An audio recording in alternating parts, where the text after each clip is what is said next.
Recognize the gentleman from Kenton 69 for discussion of the matter. Permission to speak on the bill. Yes, sir. Today, we're presented with a binary choice. A choice between Wild West, unregulated gaming, or an outright ban.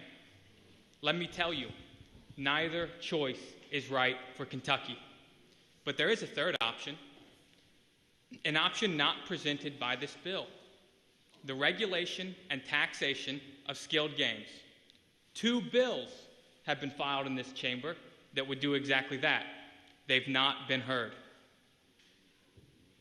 In our tough economy, many Kentucky small businesses have found a way to offer entertainment to their patrons while creating a much-needed revenue stream through legal skilled games.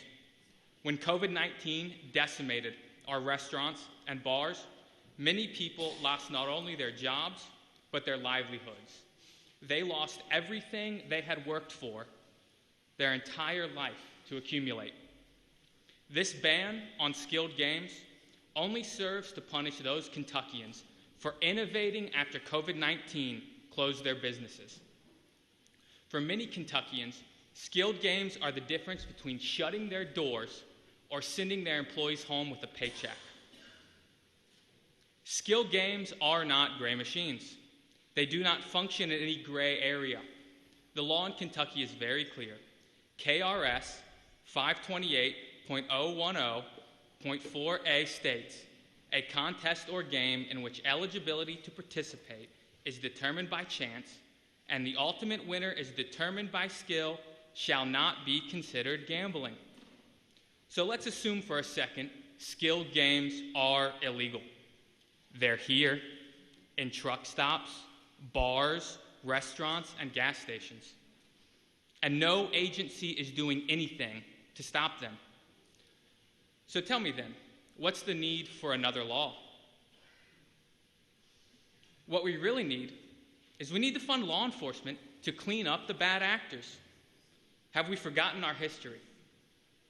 Those lawmakers that came before us experimented with prohibition, which is exactly what we are asked to consider today. Just over 100 years ago, on January 17th, 1920, our country outlawed alcohol. What followed was the largest rise in organized crime in our country's history, the rise of the mafia that proliferated every community, including Kentucky. In northern Kentucky, we're very aware of this history. Before Las Vegas was Sin City, Newport was Sin City. Newport was a hotbed of illegal gambling, bootlegging, and crime. Why did it stop? Why is Newport safe today? The legalization and regulation of alcohol and gambling. Instead of bootleggers, we have New Riff Distillery. Today, the mafia doesn't hire hitmen, they hire tax accountants. The criminals have become productive members of society. An outright ban of skilled games will only increase predatory gaming in our communities. Criminals do not care about laws. In Virginia, skill machines brought more than $130 million in tax revenue the year they were regulated. Virginia subsequently banned those machines. Their conservative governor, Glenn Youngkin, is now reeling in the previous administration and pushing to regulate these machines, realizing the mistakes of the past administration. Sports wagering in Kentucky is expected to generate $22.5 million a year in revenue. $130 million. Today in Kentucky, we receive no tax receipts on skilled games. And if we decide to ban them, the games will still be here, and we'll receive nothing to police them. My bill to tax and regulate skilled games would provide funds for law enforcement, city and county governments, and a gaming commission to ensure that our citizens are not preyed upon.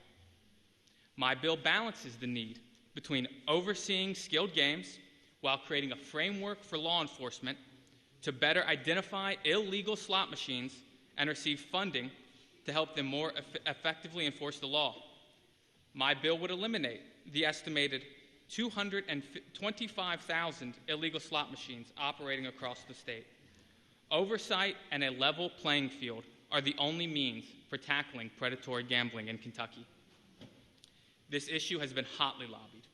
As legislators, we should not be in the business of making policy decisions based on who spends the most money and who has the most influence here in the halls of Frankfurt.